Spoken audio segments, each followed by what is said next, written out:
এই pay commission সেন্ট্রালের যে fitment ফ্যাক্টরটা ধার্য করবে সেই ফিটমেন্ট ফ্যাক্টর অনুসারে আপনারা এক পার হয়ে তাদেরকে সেই স্ট্রাকচার আমরা দেবেন কিনা এটা মাথা আপনারা রাখতে হবে। একটা দৃষ্টিভঙ্গি তো আপনাদের পে কমিশন আপনারা কোর্টের আস্থা করেছেন। Thank you very much for that. At least you have taken in the house that there will be no administrative comment. I thank you this government for that. কিন্তু keep your promise. কিন্তু আপনার যে এই যে অর্থ commission আসে, অর্থ commission থেকে তো আমরা বিরোধী শাসক গোষ্ঠী আমরা সবাই আমরা বলি যে আমাদেরকে আরো বেশি অর্থ দাও, প্ল্যান নন প্ল্যান খাতে কমিটি এক্সপেন্ডিচার সঠিকভাবে খরচা করে আমরা আগেও বলেছি আপনারা তো কমিটিতে করতে পারেন এক্সপেন্ডিচার কমিটি না করার প্রেক্ষিতে একটা ডিপ্রাইভেশন কর্মচারীরা পেনশন দাম দরে করতে পারছে।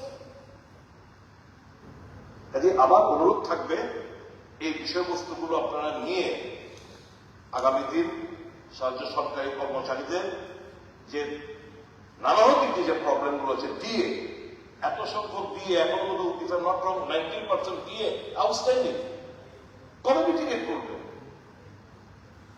প্রধানমন্ত্রী তো বলেছিলেন যে বড় পাত্রকে দিল্লি যাওয়ার জন্য, ছোট পাত্র মতলাম, বড় পাত্র নিয়ে আমার কাছে যাবে বলে দেব। তো কেন আসাম গভর্নমেন্ট কিভাবে দিতে পারছে? আপনারা তো ডাবল ইঞ্জিন সরকার আসামে, আসাম সরকার পারলে আমার ত্রিপুরা সরকার কেন পারবে না? বলুন না। এই পয়েন্ট অফ ক্লারিফিকেশন আমার এই কটাই বিষয়বস্তু। আর অনেস্টলি স্পিকিং মানে গুড মুভ বাই ইউ যে আজকে আপনি রিপ্লাইটা আজকে দিয়ে দিয়েছেন। It's a very good move for you. যাই কিছু আমরা ধন্যবাদ মাননীয় সদস্য।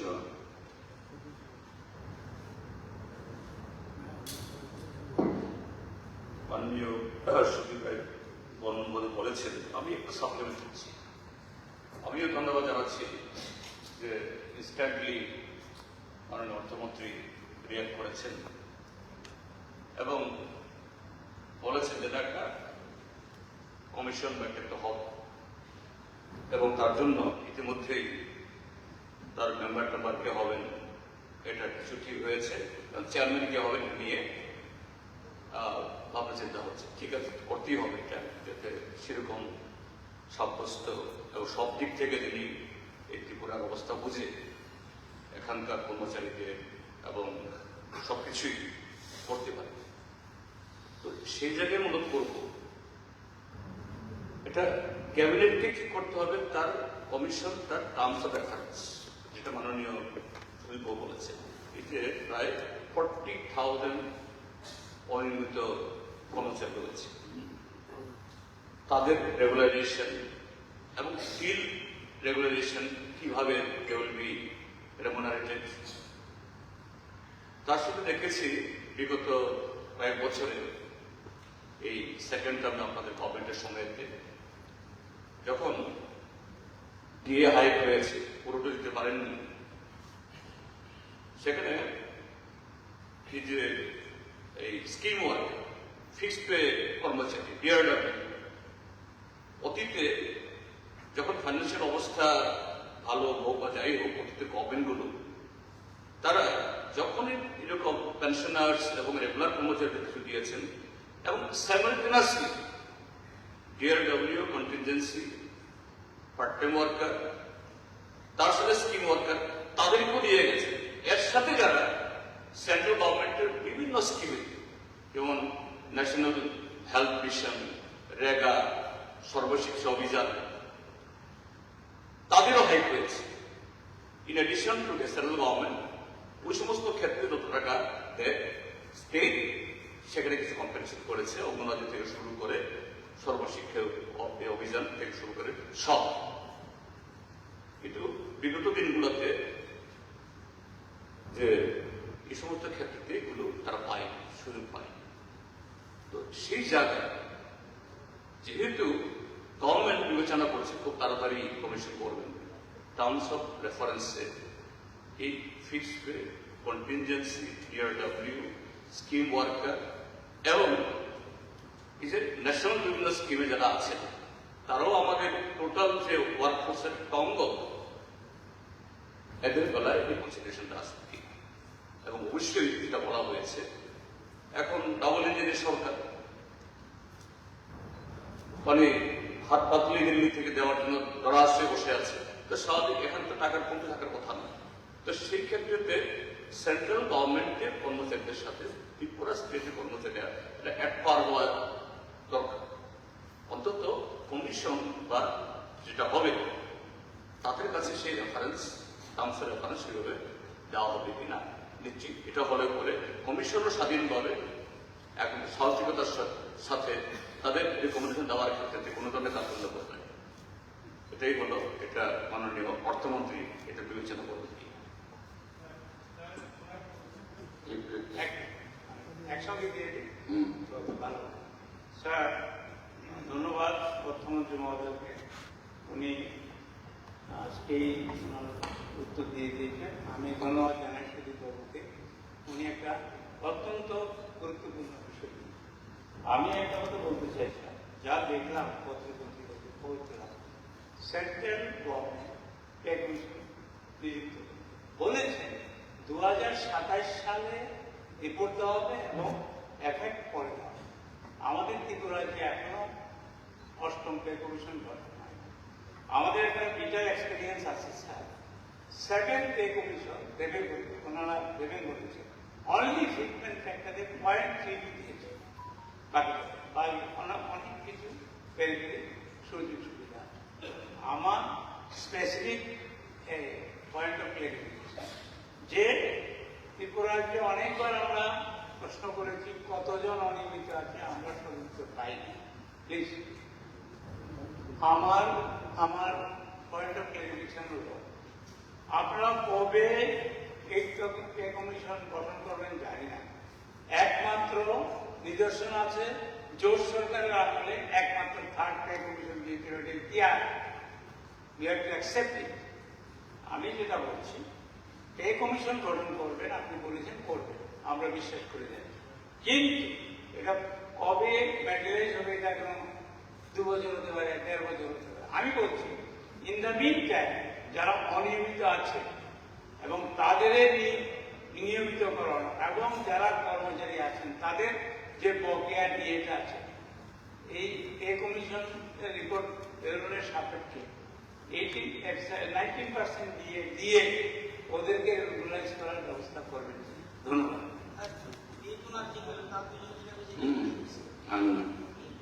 মাননীয় মন্ত্রী সাহেব। মাননীয় স্পিকার মহোদয়, সুদীপবাবু যে এখানে রেখেছে মূলত যে বেতন বৈষম্যের কথা বলেছেন, অষ্টম পে কমিশন আমরা গঠন করি। এর আগেও আমাকে যখন এই সভাতে আমাদের প্রশ্ন এসেছিল বা করবো কিনা, আমরা কথা বলেছি যে আমরা সেন্ট্রাল গভর্নমেন্টের অষ্টম পে কমিশন সেন্ট্রাল গভর্নমেন্টকে আমরা ফলো আপ করতে হবে। স্বাভাবিকভাবেই সেটা কমিশন গঠন করেছে। আজকের এই জায়গাটা আমিও খুব কষ্টভাবে বলেছি যে আমাদেরও সরকার পে কমিশন গঠন করার জন্য অনেকগুলো আমরা এগিয়েছি, এটা ঠিকই বলেছেন। আমি মাননীয় বিদ্যালয় যে ঠিক আছে, কমিটি করতে গেলে একটা সেই ধরনের অভিজ্ঞ ব্যক্তিদেরকে দিয়েই করতে হবে। মাননীয় মুখ্যমন্ত্রী সে ব্যাপারে সেটা উনি দেখছেন এবং এর মানে যে আমরা অলরেডি ফাইনাল করেছি। কারণ আমাদের এভাবে কমিটি করতে হবে যে কমিটির মাধ্যমে টোটাল রাজ্যে আমাদের সমস্যা, যেগুলো বারবার আপনারা বলেছেন বা সুদীপবাবু বলেছেন, এই জিনিসগুলো আমরা কমিশনের কাছে অবশ্যই আমরা তুলব, আমরা রাখবো। এবং এই পে কমিশন গঠন করার মধ্যে এই যতগুলো ফ্যাক্টর আছে এগুলো কিন্তু অটোমেটিক্যালি এই কমিশনের সুপারিশে ওদের মতামত। তো এখানে ডিফারেন্স আছে, এটা স্বাভাবিক কথা। এটা আমাদের কম যে 19% অর্থাৎ দিয়ে আমাদের ডিফারেন্স আছে। আমরা বারবারই আমরা চেষ্টা করেছি সরকার, আবার যখনই আমরা করেছি তখনই আবার সেন্ট্রাল গভর্নমেন্ট করাতে সেখানে ডিফারেন্সটা যেভাবে আমরা কমানোর চেষ্টা করেছি সেটা আবার হয়তো সেই কমেছে অনেক, কিন্তু তারপর ডিফারেন্সটা রয়ে গেছে। এটা আমরা স্বীকার উপলব্ধি করি। এর মানে যে কর্মচারীদের জন্য সরকারের কোনো ভাবনা নেই, কারণ কর্মচারীদের নিয়মিতকরণের এগুলো যদি আমরা পিছনে আমি এটা যাচ্ছি না ডিফেন্সে, সেটা বললে অনেক এর সামনে আছে। যেমন এই জায়গাতে বলবো না যে ফিক্সড পে বলেছেন সুদীপ বাবু, তো ফিক্সড পে শুরুয়াত হয়েছে এবং কোর্টে ঠিকই আছে। আমি এই জায়গাতে এটাকে বিশদ বা ব্যাখ্যার দরকার নেই যে এই ফিক্সড পে আমরা যখনই করছি আমরা করে দিচ্ছি, যেটা শুরু হয়েছে আপনারা করেছেন তখন সরকারের সময় আমরা করছি। তখন যেভাবে মাননীয় আদালতের রায় হয়েছে, ভাবুন তো একবার যে 2001 সাল থেকে শুরু করে টোটাল আপনাকে সেটাকে ওই তার স্কেলে দিতে হবে, নাম্বার 1। এবং এটা নয় শুধু ন্যাশনাল ইন্টারেস্ট সম্পর্কে দিতে হবে। এখানে রাজ্যের সমস্ত আমরা এখানে আজকে আমরা সকলে দেব, আপনারা রাজ্যে এই রাজ্য সরকারের পক্ষে এই পিছনের বিগত দিনের এই যে কর্ম আমরা করে এসেছি আমার সরকার, সেইটা এই মুহূর্তে সবটা করা সম্ভব না। যেহেতু বক্তরা যদি এটা আমরা রিলেটেড আমি বলবো না, কিন্তু আমি বললাম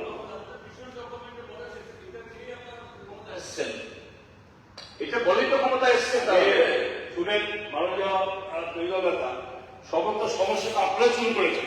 আপনি আজকে বলছেন সব ঠিক সমস্ত নিয়মিতকরণের কথা, যদি এইসব করি এরকম বলেছি এই সভাতে, এবং আগামী সেই সপ্তাহকে অবশ্যই সে তুলব। কিন্তু আজকে যা যা করণীয় পরিষ্কার যেটা আপনারা লিখেছেন কমিশন সম্পর্কে, আমি এই কমিশনকে আমাদের টোটাল সমস্ত রাজ্যে যে সমস্ত সমস্যার কমিশন আমরা সাবমিট করব, এটা আপনারা যেগুলো বলছেন এগুলো কোথাও দেয় না। আমাদের সরকার সরকারি কর্মচারীদের আমরা না দিয়ে চলার জন্য, আপনারা যতই বলেন না কেন আপনি বলুন, কিন্তু আমাদের চেষ্টা আমাদের আছে, এটা বললে হয়ে যাবে আর সেটা ওদের কাছে পৌঁছে যাবে সেটা নয়। চেষ্টা করছে, আমরা বলছি যে আমরা কেন্দ্রীয় সরকারের রেলওয়ে কমিশনকে ফলো আপ করে আমরা করবো, এটা বারবার বলা হয়েছে এই সভাতে। এবং এর মাননীয় সদস্য গোপাল বাবু দিয়ে বারবার তুলেছেন, উত্তর দেওয়া হয়েছে, সেই প্রশ্ন আমরা আসবো, আমরা করবো বলছি। হ্যাঁ, এবং নতুন যুক্ত হয়েছে যে কমিটি আমরা কি পর্যায়ে শুরু করি। কমিটি আমাদের মোটামুটি চলছে চূড়ান্ত পর্যায়ে, এবং সেই কমিটি অবশ্যই একজন উপযুক্ত যেটা মাননীয় মুখ্যমন্ত্রীর কাছে এটা আছে, এবং সেই উপযুক্ত ব্যক্তিকে দিতে হবে, যে জানতে হবে সেখানে দেবো। আপনাদের সমস্যাগুলো আছে যেগুলো বলেছেন সেগুলো আমাদের মাঝে আছে, আমরা সেগুলো যাতে কভার হয় সেগুলো নিয়ে আমাদের ভাবনা দিতে হবে। নমস্কার। ধন্যবাদ। সেটা হচ্ছে আমরা আশ্বস্ত হলাম মাননীয় মন্ত্রীর বক্তব্যে যে এই ফিনান্স কমিশনের বোধহয় আর 3-4 মাস রয়েছে তার রিপোর্ট পেশ করার জন্য, that the state government of Tripura will adopt all the recommendations of the Central Aid Pay Commission. তাই তো? কেন্দ্রীয় কর্মচারী বঞ্চনা আপনি খুব বঞ্চিত করবেন আপনি বলছেন। সেন্ট্রাল এইড পে কমিশনের যা সুপারিশ সেটি রাজ্য সরকার গ্রহণ করে এইড পে কমিশন যেটা রাজ্য সরকার গঠন করবে রাজ্য সরকার কর্মচারীদের জন্য, সেগুলো অ্যাডপ্ট করার জন্য সরকারের দৃষ্টিভঙ্গি এটাই তো হবে, এটাই তো বলছেন আপনি। তাহলে আপনি যে আমরা কি দাঁড়ালো, কি বলেছি, তাহলে কি দাঁড়ালো, আর কি বলেছি বলুন। আপনার উত্তর তো দিয়েছিলাম, প্রশ্ন হচ্ছে যে কমিশনের কাছে আমরা সাবমিট করবো সমস্ত যা যা ফ্যাক্টর কথা, তো কমিশন রিপোর্ট সুপারিশ করবে, কমিশন সেই কমিশন সুপারিশটা এই কমিশন সেন্ট্রাল এই কমিশন সুপারিশ করবে সেন্ট্রাল গভর্নমেন্টের কাছে। হোয়াট উই ওয়ান্ট যে whether the state government will adhere or adopt all the recommendations by the central aid pay commission. তারপর আপনি এখন বলে আমরা করে দেয় কমিশন দরকার কি আছে? কমিশন করুন, কমিশন পরিষ্কার বৈষম্য যেন না থাকে করবো। এই মুহূর্তে আপনি যেভাবে চাইছেন উত্তরে সরকার দেবে না। ঠিক আছে, আমরা বারবার বলছি কমিশনের আমরা গঠন করেছি, কমিশন রিপোর্ট হবে সেটা, এটাকে বললে তো হবে না যে এই মুহূর্তে আপনাকে দিয়ে দেবে না। না, ওটা হিসাব করতে ব্যাপার আছে, যেমন উনি বলেছেন অবশ্যই সবটা ফ্যাক্টর যা আছে আমরা দেবো। এটা শুধু এটা নয় যে এক্ষুনি এই মুহূর্তে তাদের রিপোর্ট না দিয়ে এক্ষুনি তার পেমেন্ট করবো, সেটা হতে পারে। যেটা আছে সিস্টেম মতো মহোদয় যেটা বলার কথা বলেছি। ঠিক আছে। মাননীয় সদস্য, দ্বিতীয় রেফারেন্স নোটিশটি এনেছেন মাননীয় সদস্য শ্রী রঞ্জিত দেববর্মা, এখন আমি ওনাকে রেফারেন্স নোটিশের বিষয়বস্তু সভায় উত্থাপনের জন্য অনুরোধ করছি। মাননীয় স্পিকার স্যার, আপনাকে অনেক ধন্যবাদ। গত 22 আগস্ট 2026 দৈনিক ফরিয়াদ পত্রিকায় প্রকাশিত প্রতিশ্রুতি পূরণের দাবি 4 সেপ্টেম্বর থেকে পরে 72 ঘন্টার চাকা বন্ধের হুঁশিয়ারি প্রাক্তন কর্মীদের শীর্ষ সংবাদ সম্প্রসারিত। আমি স্বরাষ্ট্র দপ্তরের দায়িত্বপ্রাপ্ত মাননীয় মন্ত্রীকে এই রেফারেন্স নোটিশটির বিষয়ে বিবৃতি প্রদানের জন্য অনুরোধ করছি। যদি তিনি আজ বিবৃতি দিতে প্রস্তুত না থাকেন তবে সময় চাইতে পারেন এবং পরে কবে তিনি বিবৃতি দিতে পারবেন সেটা অনুগ্রহ করে জানাবেন। মাননীয় অধ্যক্ষ মহোদয়, আমি এই প্রতিষ্ঠাে প্রবেশ নিতান্ত মাননীয় স্বরাষ্ট্রমন্ত্রী,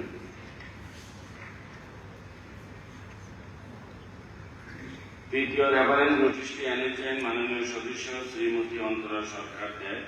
এখন আমি ওনাকে রেফারেন্স নোটিশের বিষয়বস্তু সভায় উত্থাপনের জন্য অনুরোধ করছি।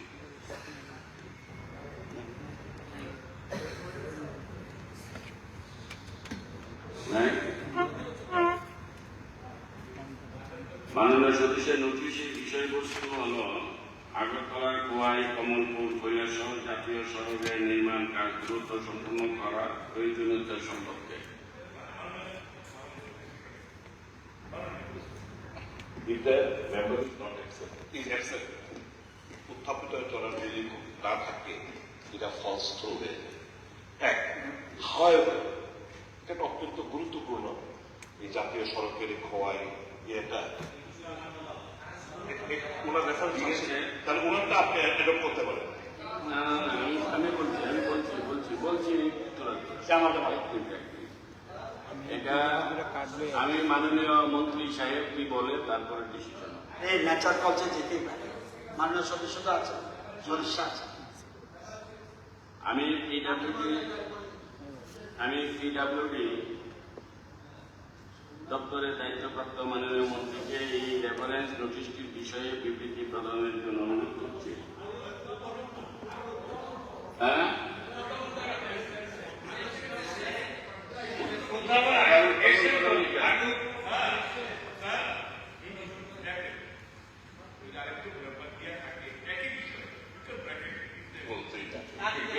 কেউ কি দেবে?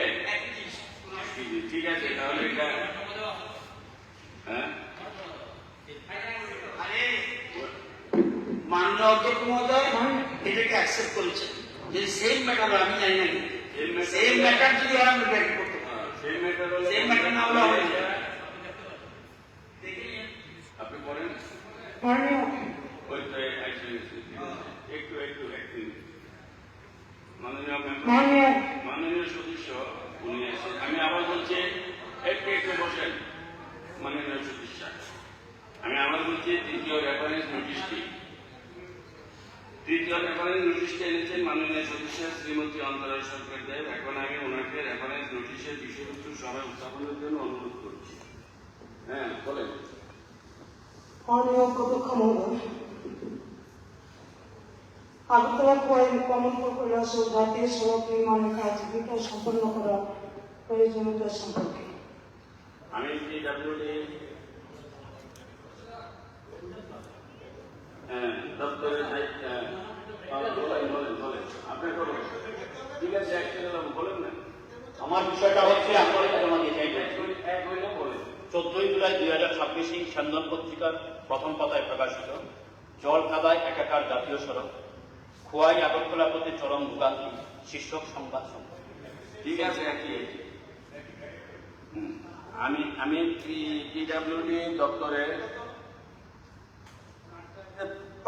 স্পেসিফিক ওইটা না, আপনি কোন রাস্তার কথা বলছেন? একটা রেফারেন্স তো রেফারেন্স ওইটা যদি আরেকটা হয় তাহলে মাননীয় মন্ত্রী দুইটা কালেকশন করতে পারব।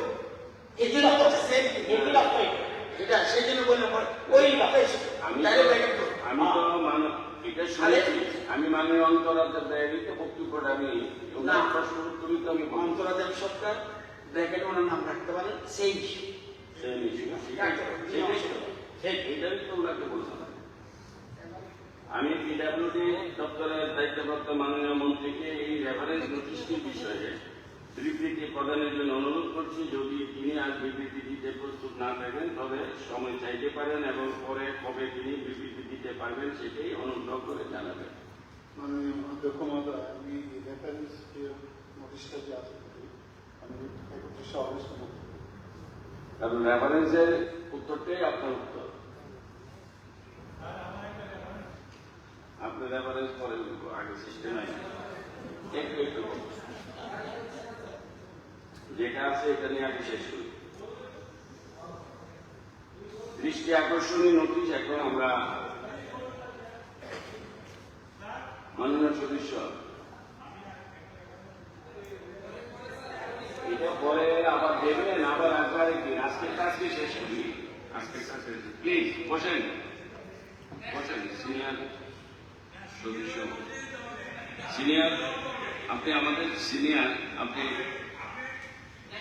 আপনি ডিজেলাও করবেন, সেটা হয় না।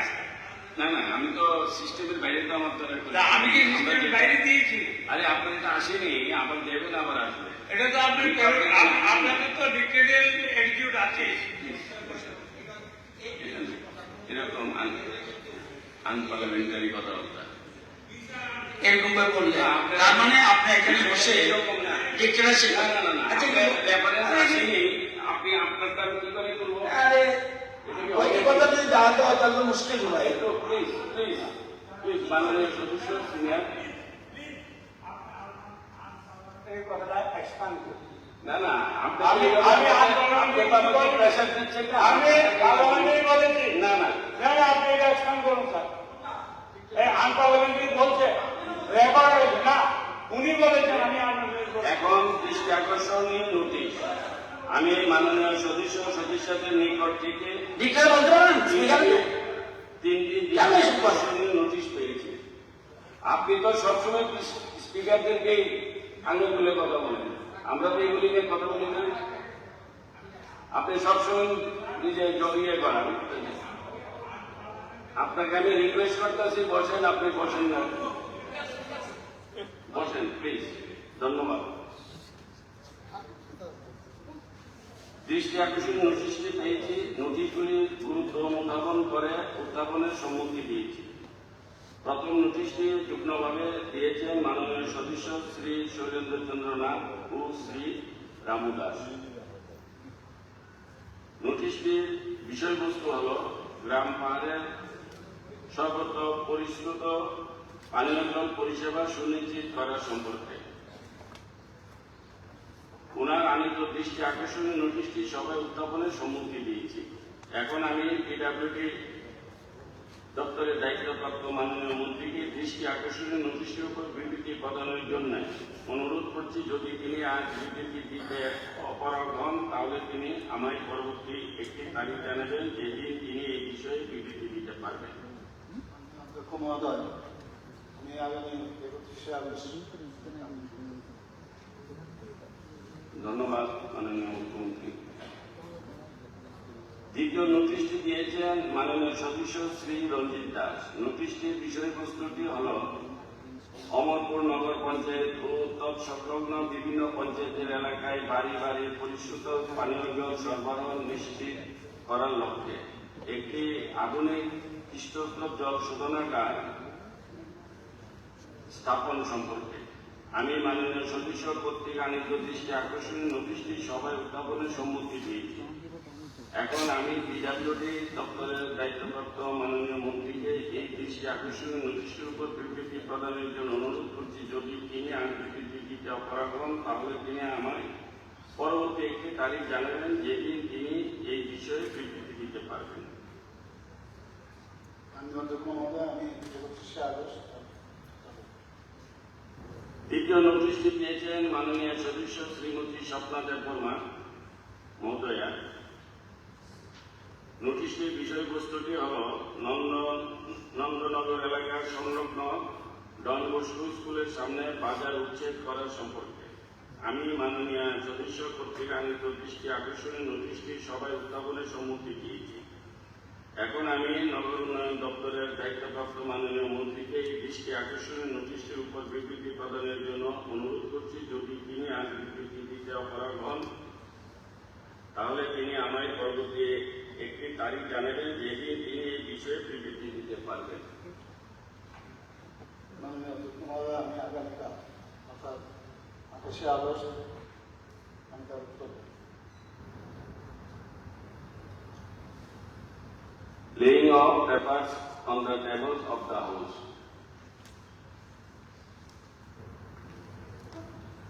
Now the business before the house is laying a copy D02 notification issued under the Tripura State Goods and Service Tax Act 2017, Tripura Act number 9 of 2017.